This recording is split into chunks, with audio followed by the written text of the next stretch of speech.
Hello दोस्तों, सुप्रभात। आदर्श राजकीय इंटर कॉलेज कोटद्वार में आयोजित सामाजिक विज्ञान महोत्सव में विभिन्न प्रतियोगिताएं संपन्न हुई, जिनमें छात्रों ने उत्साहपूर्वक भाग लिया। इस महोत्सव का उद्देश्य छात्रों में सामाजिक विज्ञान के प्रति रुचि जागृत करना और उनकी प्रतिभा को मंच प्रदान करना था। वीणा से गुंजित ध्वनि मंगलम, मन की वीणा से गुंजित ध्वनि मंगलम। स्वागतम स्वागतम स्वागतम स्वागतम। कैसा पावन सुहावन समय आज है, आप आए अतिथियों के सरताज है। कैसा पावन सुहावन समय आज है, आप आए अतिथियों के सरताज है। देव की भांति पूजन करें आज हम, देव की भांति पूजन करें आज हम। स्वागतम स्वागतम स्वागतम स्वागतम स्वागतम स्वागतम स्वागतम स्वागतम। मन की बगिया से हमने है कलियां चुनी, श्रद्धा के फूलों से हमने माला बुनी। मन की बगिया से हमने है कलियां चुनी, श्रद्धा के फूलों से हमने माला बुनी।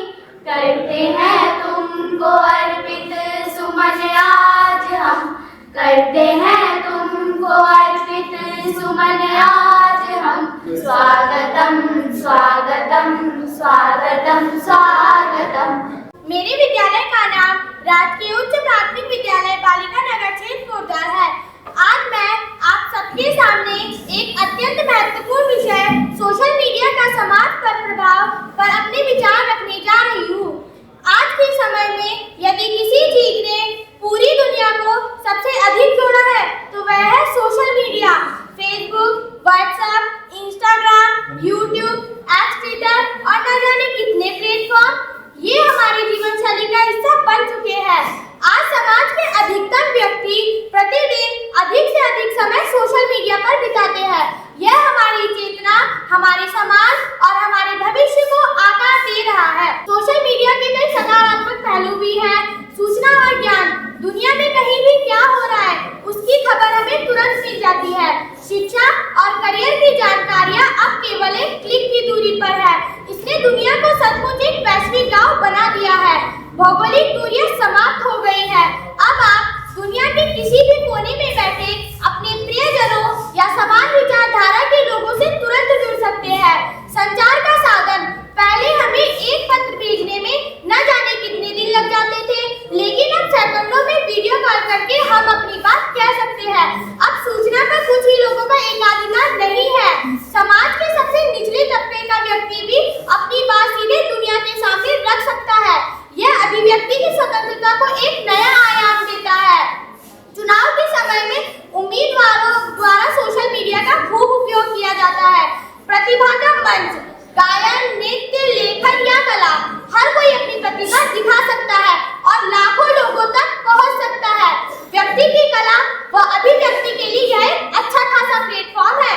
शिक्षा के क्षेत्र में भी सोशल मीडिया एक अहम भूमिका निभा रहा है। सोशल मीडिया ने शिक्षा और ज्ञान को हर व्यक्ति की पहुंच में ला दिया है।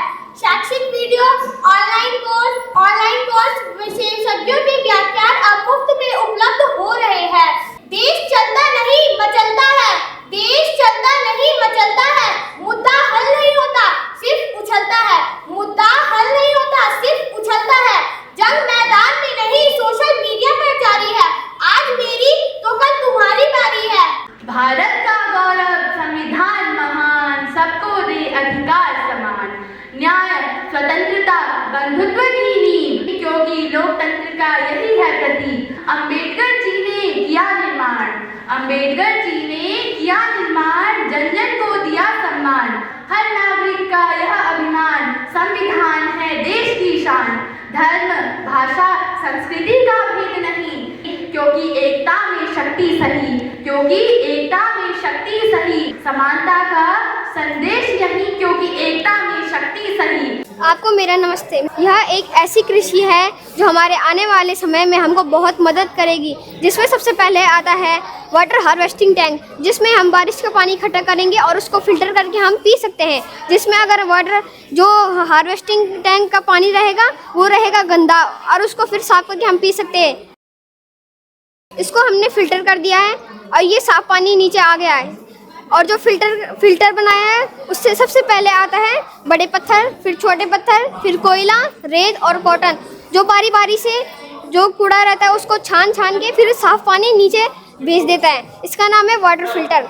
दूसरा बनाया है मैंने जो वेस्ट बनाया है, जिससे हम इंक बना सकते हैं। जिसपे सबसे पहले अगर हम कोई कूड़ा जलाएंगे जो उसकी राख होगी उसको हम लेके इसको अगर हम पानी के साथ मिक्स करेंगे तो ये वाइट कलर का बन जाएगा।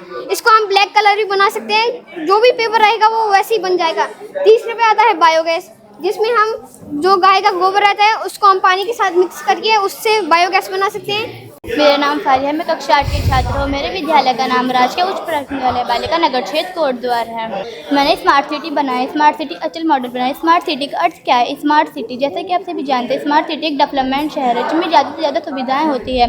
स्मार्ट सिटी एक ऐसा शहरी क्षेत्र जीवन की गुणवत्ता में सुधार करने, शहरी संचालनों को अधिक कुशल और टिकाऊ बनाने के लिए प्रौद्योगिकी ICT, internet of things, IoT का उपयोग करता है। इसका मतलब है कि एक बुनियादी ढांचे क्रिएट करता है ताकि ऊर्जा, कचरा प्रबंधन जैसे क्षेत्रों में सुधार किया जा सके। स्मार्ट सिटी की मुख्य विशेषताएं, जिनमें टिकाऊ और कुशल बुनियादी ढांचों का विकास शामिल है, जैसे सुचारू यातायात प्रबंधन, सौर ऊर्जा संयंत्र। ये पवन चक्की का उपयोग कैसे होता है? पवन चक्की हवा की गतिज ऊर्जा को यांत्रिक ऊर्जा में बदल देती है, जिनका उपयोग अनाज पीसने, बिजली पैदा करने और पानी निकालने के लिए किया जाता है। ये सोलर पैनल है। सोलर पैनल का उपयोग कैसे होता है? जब सूर्य का प्रकाश सीधा सोलर पैनल पर पड़ता है तो यह बिजली प्रवाहित हो जाती है, इसलिए सोलर पैनल कहते हैं।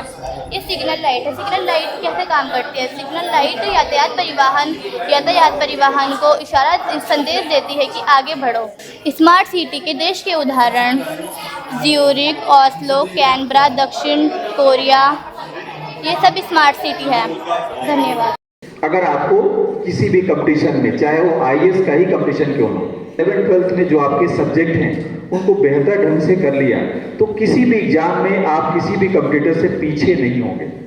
मैं अपने सामाजिक विज्ञान टीचर को हमेशा कहता भी उस बात को कि आप अपने विषय की वैल्यू कराइए, अपने बच्चों को बताइए कि तुम्हारे इस विषय में क्या रखा हुआ। आप विश्वास नहीं करेंगे, मैं उस समय नवोदय विद्यालय मुजफ्फरनगर में था, तो मैं बच्चों को इतना सामाजिक विषय के प्रति मोटिवेट कर देता था कि हमसे फिजिक्स केमिस्ट्री वाले घबराते थे। वो सारे बच्चे ह्यूमैनिटीज ले लेते थे और कहते थे तुम हमारे बच्चे खींच के ले जा रहे हो। मुझे याद है हम लोग जब पढ़ते थे तो बहुत बोरिंग होती थी सामाजिक विषय। आज सामाजिक विषय तो बिल्कुल आपसे जुड़ी हुई है। जैसे आप 9th-10th के बच्चे अगर होंगे, आप देखिए पूरा चैप्टर आपका इलेक्शन है। हर साल कोई ना कोई इलेक्शन चल ही रहा होता है, कभी लोकल बॉडी का, कभी विधानसभा का, कभी लोकसभा का, कुछ न कुछ, कभी नगर निगम का, कभी ग्राम पंचायत का, तो कई लगातार चीजें चलती रहती हैं। आप इसको देख के समझ सकते हैं, आप इन्हें पढ़ा सकते हैं। और मैं अपने टीचर से भी अनुरोध करूंगा कि केवल थ्योरी पे मत जाए, उनको अगर आप प्रैक्टिकल के साथ ले जाएंगे तो बहुत आसान होता है। प्रतियोगिता का ये दूसरा चरण हमारे सामने प्रारंभ होने वाला है। इससे पहले कुल 8 प्रतिभागियों ने स्क्रीनिंग परीक्षा में विभिन्न संकुलों से जो चयनित हुए थे प्रतिभा किया और उसमें से 6 जो प्रतिभागी हैं उनका चयन क्विज प्रतियोगिता के लिए हुआ है। तीसरा प्रश्न, गौरा देवी उत्तराखंड के किस प्रसिद्ध आंदोलन की प्रणेता रही हैं? चिपको आंदोलन। चिपको आंदोलन, बिल्कुल सही बोला। मुगल साम्राज्य का संस्थापक कौन था? बाबर। सही जवाब। मेगास्थनीज की भारत पर लिखी पुस्तक का क्या नाम है? भारती। गलत जवाब। अक्षांश रेखाओं में कौन सी रेखा मुख्य है? कर्क रेखा। गलत जवाब। अकबर की राजस्व व्यवस्था किसने बनाई थी?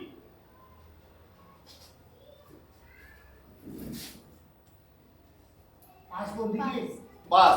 अलाउद्दीन खिलजी ने किस नीति से बाजार पर नियंत्रण किया? पास। पृथ्वी का सबसे बड़ा महासागर कौन सा है? प्रशांत महासागर। सही जवाब। भारत में मतदान की न्यूनतम आयु कितनी है? 18 वर्ष। सही जवाब। भारतीय संविधान के निर्माता किसे कहा जाता है? डॉक्टर भीमराव अम्बेडकर। सही जवाब। उत्तराखंड के प्रथम राज्यपाल कौन थे? श्री सुरजीत सिंह बरनाला। सही जवाब। केदारनाथ धाम उत्तराखंड के किस जिले में स्थित है? रुद्रप्रयाग। सही जवाब। आपातकाल की घोषणा कौन कर सकता है भारत में? पास। संसद में बजट कौन प्रस्तुत करता है? राज्यपाल। उत्तराखंड में भारतीय सैन्य अकादमी कहाँ स्थित है? देहरादून। सही जवाब। विश्व जल दिवस कब मनाया जाता है? 14 जून। गलत जवाब। खालसा पंथ की स्थापना किसने की थी? गुरु गोबिंद सिंह। बिल्कुल सही जवाब। 1857 का विद्रोह कहाँ प्रारंभ हुआ था? मेरठ। सही जवाब। शिवाजी को छत्रपति की उपाधि कब मिली थी? 20 वर्ष की आयु। गलत जवाब। भारत में न्यायपालिका की सबसे बड़ी अदालत कौन सी है? सर्वोच्च न्यायालय। पहले स्थान पर चल रही है टीम डी और टीम ई 80 अंक लेकर, और उनसे बिल्कुल नजदीकी मुकाबले में है इस समय टीम बी 75 अंक लेकर। भीम बेटिका की गुफाएं किस राज्य में हैं? मध्य प्रदेश।